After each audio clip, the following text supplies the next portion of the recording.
Now, there's always something going on in the royal household, and this week has been no different. And each Saturday I like to give you a rundown, and who better to do so than royal biographer Angela Levin. Angela. Hello, it's been a busy week. Busy week for the royals, hasn't it? Yes, it's been a very busy week. Well, where should we start? Well, I think start with the King, because I think it's... Let's work our way down. Yeah. To the bottom. Harry. I think he was extraordinary to say exactly what he had. And it was to actually get people, if they were concerned about their symptoms, to go and see a doctor. And the charity, the prostrate cancer charity, say that 101% more people have come onto them to ask about their care and what they should do. And that's in a day. I mean, that's absolutely amazing. And so you must feel, even though it's a bit squeezy... No, don't say that. That's the wrong word, Suzanne. Okay. I don't think I've squeezed one, really. No, but it's actually very proud. I think it's marvellous of him to do that.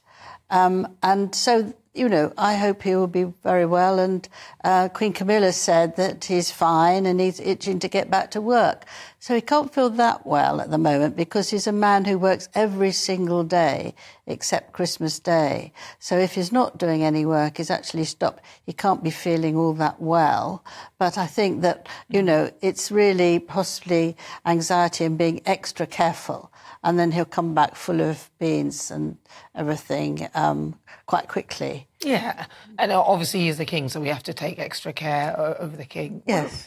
So should we go straight to the bottom or somewhere in the middle? Well, let's talk about Prince Harry. Yeah, bottom. Because there's a contrast, very much so.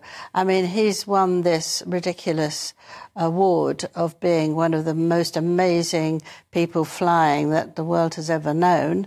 And he was there yesterday evening to take the award, and John Travolta was there to give it to him. And he said, do you remember when you danced with my mother? I was only one, and look at us now. I expect you're still going to celebrate it every night with about what happened that you danced with her, which is a bit of a ludicrous thing, but maybe. But what I thought was that it was quite phony because he was trying to make joke after joke after joke, and he didn't mention once about his father or his sister-in-law, who he said for years was the sister he'd always wanted.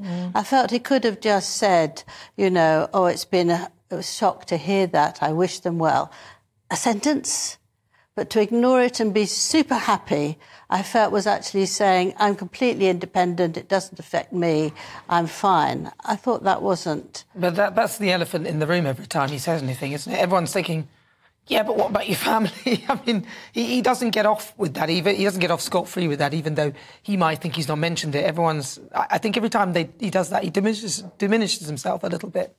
Yeah, a little bit. But I think when you've got two people of your family who are unwell and it's quite a shock, a sentence wouldn't have hurt. Well, meanwhile, he is suing the Home Office for when he's here. So he's actually keeping quite a strong link.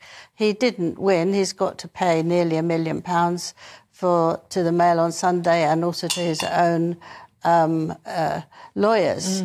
But actually, it's very interesting because he will be very, very upset because he said in ITV when his Spare book came out that his main aim in his life is to make the UK press, you know, proper. You know, he doesn't like what they want, and that's his thing in life. And he'll be very upset that he hasn't done that. Of course, it's nonsense. You can't have somebody living in USA who's actually trying to manoeuvre the press. But this was more important than you can imagine, more even than the money. This is something that he wanted to get. And I want to tell you very quickly two things that I've read in Robert Hardman's book.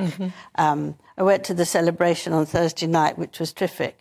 And one of the things was that when the kids went on the balcony, they would be told very strictly, don't pick your nose and don't yawn. So they had to remember, those are two things they had to remember absolutely.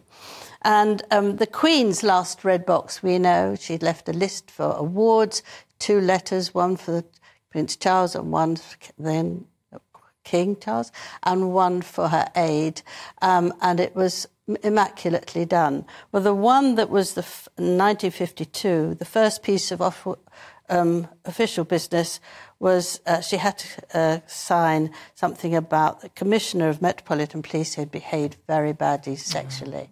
Really? And gosh, very hard for a young woman in her early 20s. Where are we taking into this place? Well, we've only got a few seconds left. Angela Levin, thank you very much.